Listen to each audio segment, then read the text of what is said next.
नमस्कार। मैं Kanchana Jha, astro vastu consultant और आपकी मोटिवेशनल स्पीकर। मैं अपने प्रोग्राम बोल कंचना झाके में आप सबका स्वागत करती हूँ। मैं बहुत दिनों के बाद ये वीडियो शूट कर रही हूँ क्योंकि मैं अपने स्टेट बिहार झारखंड गई हुई थी कुछ फंक्शन अटेंड करने के लिए। अभी बहुत ही पवित्र मास चल रहा है, यूँ कहें कि मन भावन पावन सावन का मास चल रहा है जो भोले बाबा को अति प्रिय है। औगड़दानी इस मास में बहुत मुक्त हस्त से लोगों को दान देते हैं, वरदान देते हैं।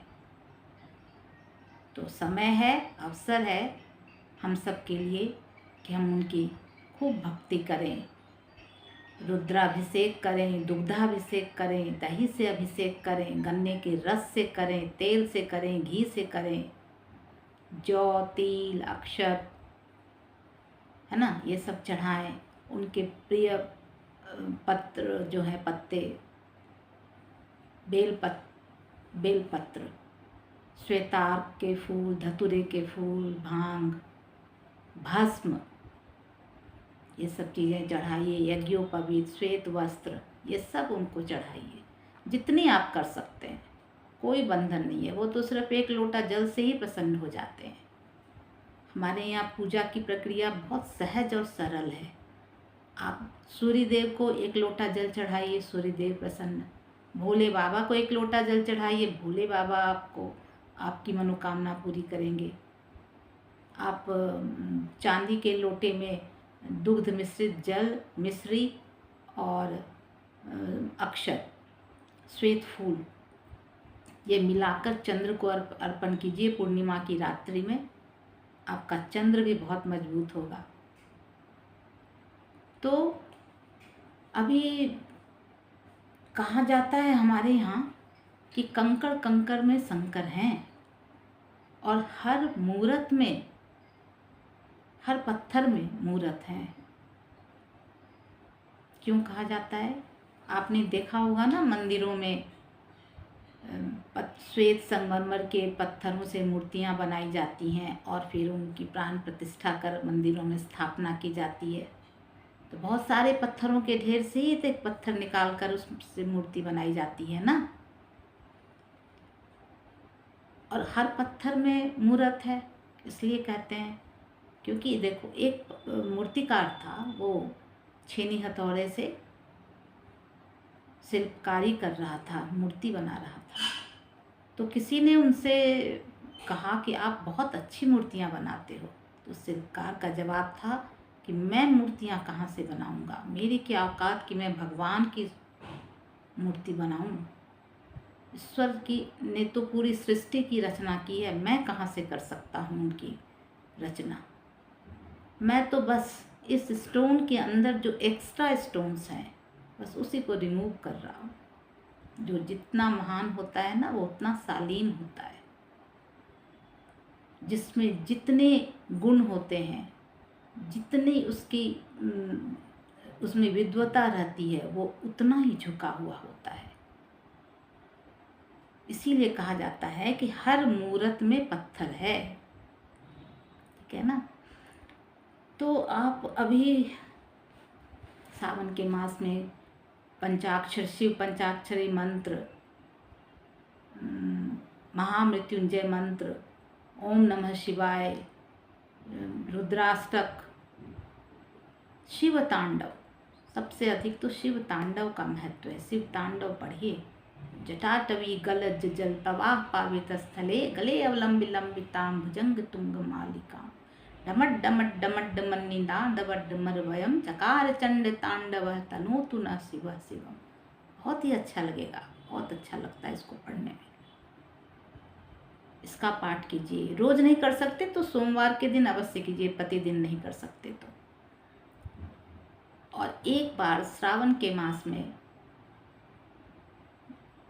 रुद्राभिषेक अवश्य कीजिए। अब कुछ लोगों का कहना है कि आप शिव इतने दूध क्यों चढ़ाते हो, ये वेस्ट होता है।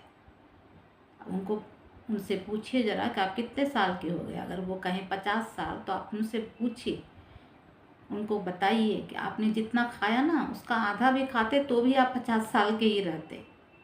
जितने आपने ड्रेसेस में खर्च किए ना उसका आधा भी करता आधे भी करते तो भी आप इसी अच्छे ही रहते। हमारी आस्था है, हम चढ़ाते हैं। और पता है शिवलिंग को ठंडा रखना बहुत आवश्यक है। अगर भगवान गर्म हो गए ना तो प्रलय आ जाएगा। जो प्रकृति है ना उसके कण कण में ईश्वर है। अभी सावन में तो बिल्कुल हरे चादर में लिपटी ही रहती है प्रकृति। प्रकृति से आप जितना लोगे उतना उसको दो भी। जिस दिन वो लेने पर उतारू हो जाए ना तो गरीब अमीर दिन रात कुछ नहीं देखती। कण कण में ईश्वर है हमारे यहाँ, माना जाता है ना। हर चीज तो मानना ही है। अपने मैथ्स जो बचपन से पढ़ा होगा उसमें भी सपोज कहा जाता है। तो हर चीज तो मानो तो है, नहीं मानो तो नहीं है। तो इनको आपने देखा होगा शिवलिंग के ऊपर एक तांबे का या पीतल का मटका रहता है, उसमें होल किया हुआ रहता है नीचे, और एक कलावा बांध दिया जाता है कि शिव जी के ऊपर, शिवलिंग के ऊपर बूंद बूंद जल चलता रहे हर समय, है ना। तो भगवान को ठंडा रखना बहुत जरूरी है। वो जिस दिन क्रोधित हो गए प्रलय आ जाएगा। इसलिए उनको ठंडे दूध, दही, घी, गन्ने का रस, जल तो है ही, सबसे खूब अभिषेक कीजिए इस मास में। और अपने आर्थिक और शारीरिक शक्ति के अनुसार भक्ति कीजिए। मैं ये कभी नहीं कहती कि आपकी अगर औकात नहीं है तो भी आप ये चढ़ाइए, नहीं। हाँ, जिनको काल सर्प का योग है, जिनकी कुंडली में, वो चांदी के नाग नागिन बना के किसी सोमवार को, शुक्ल पक्ष के सोमवार को शिवलिंग में अर्पण करिए। अगर आपने कहीं जाकर ना अगर उसका वो कराया हुआ है त्र्यंबकेश्वर में शांति, तो अलग बात है। अगर नहीं कराया है तो ये चढ़ाइए। और ओम सर्पेभ्यो नमः इसका प्रतिदिन 108 बार जाप कीजिए। आपके कुंडली में जो ये काल सर्प के योग हैं वो बहुत हद तक कम हो जाएंगे, उसके कुफल बहुत हद तक कम हो जाएंगे। इसलिए ओम सर्पेभ्यो नमः का जाप कीजिए, ओम नमः शिवाय का जाप कीजिए, ओम त्र्यंबकम यजामहे सुगंधिम पुष्टिवर्धनम उर्वारुक्मि बंधनान् मृत्युर्मुक्षयमामृतात्, इसका जाप कीजिए।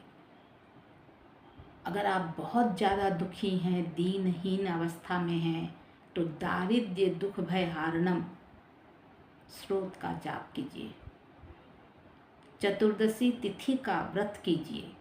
कृष्ण पक्ष की चतुर्दशी तिथि जो भोले बाबा को अति प्रिय है, ये तिथि, उस दिन व्रत कीजिए। आपके आर्थिक उन्नति धीरे धीरे होने लगेगी। तो अभी अभी हमारे देश में एक हजारों करोड़ रुपए का एक विवाह संपन्न हुआ है ना। किस लिए? पति पत्नी के रिश्ते में बंधने के लिए। तो इतना खर्च क्यों? क्योंकि उनके पास है तो वो करते हैं। अब हम इसमें कुछ नहीं कह सकते, लेकिन पति पत्नी के रिश्ते में बंधने के लिए तो आप एक मंदिर में जाकर भी विवाह कर सकते हैं।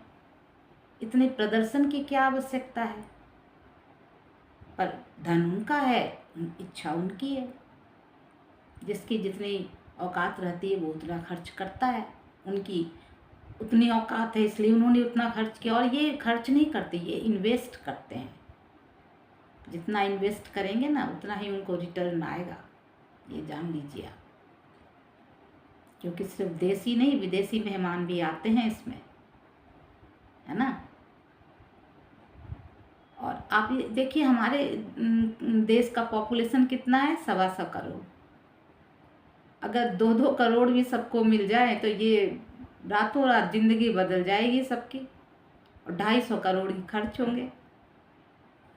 बस नियत और नियति, जिसकी जैसी नियति में जिसके जो लिखा है वैसा होता है। अब उनके अंबानी के घर में या किसी बड़े लोगों के घर में जो जिसका जन्म हुआ है उसके तो विवाह भी वैसा ही होगा ना। हम जैसे साधारण लोगों के लिए तो छोटी सी रकम भी बहुत होती है।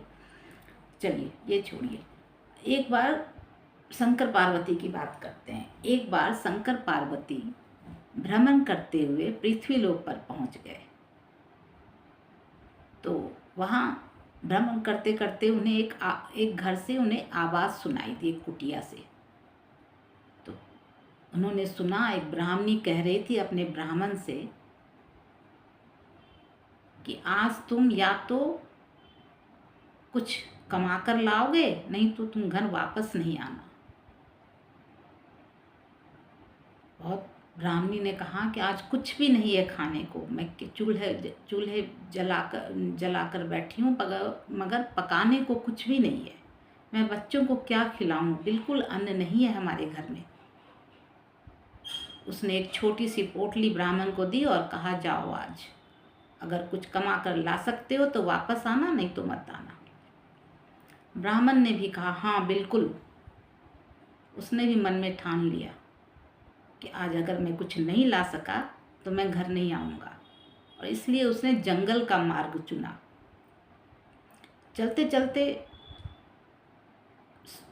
काफ़ी देर हो गई तो पार्वती जी ने शंकर भगवान की ओर देखा और कहा कि इस ब्राह्मण का दुख दूर कर दें प्रभु।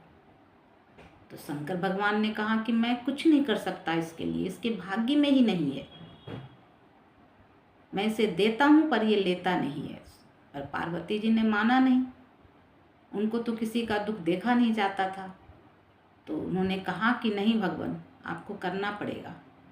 तो शंकर भगवान ने एक लकड़हारे का रूप लिया और ब्राह्मण के मार्ग में एक कंगन गिरा दिया। अब ब्राह्मण के पैरों में कंगन लगा तो वो उसने नीचे देखा भी नहीं और चिल्लाने लगा कि अरे हाय, कांटा लग गया, कांटा लग गया। फिर वो आगे बढ़ गया। तो फिर शंकर जी ने पार्वती जी की ओर देखते हुए कहा, देखा, मैं इसको बहुत देने की कोशिश करता हूँ पर ये लेता ही नहीं है। पार्वती जी ने कहा, एक बार और प्रभु। लकड़हारे बने हुए शंकर भगवान ने एक और कंगन गिरा दिया मार्ग में। इस बार जब वह पैरों से लगी तो ब्राह्मण की नज़र नीचे चली गई और उसने देखा कि अरे जो पैरों से लगी है वो तो कंगन है, स्वर्ण का कंगन। तो ब्राह्मण ने उसे उठा लिया, बहुत खुश हुआ। तभी लकड़हारा वहाँ पहुँचा और उसने कहा कि ब्राह्मण, ये साधारण कंगन नहीं है, मुझे भी इस मार्ग में एक कंगन इस तरह का मिला था और इससे मेरे सारे दुख दूर हो गए। तुम इस कंगन को ले जाओ और इससे 3 वरदान मांगना और तुम्हारे दुख दूर हो जाएंगे सभी। ब्राह्मण खुशी खुशी अपने घर आया।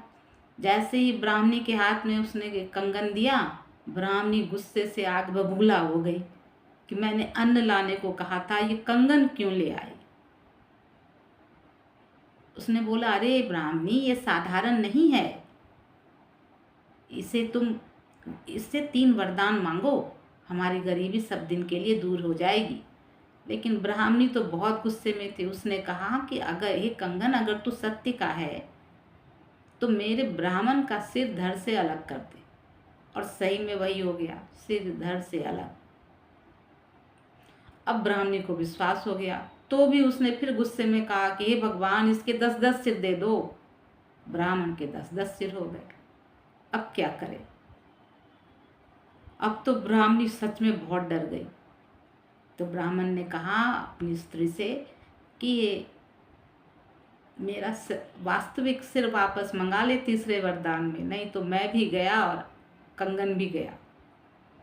तो ब्राह्मणी ने कहा कि हे ईश्वर, मेरे पति का वास्तविक सिर इनके धड़ से जोड़ दें। और 3रा वरदान भी निकल गया।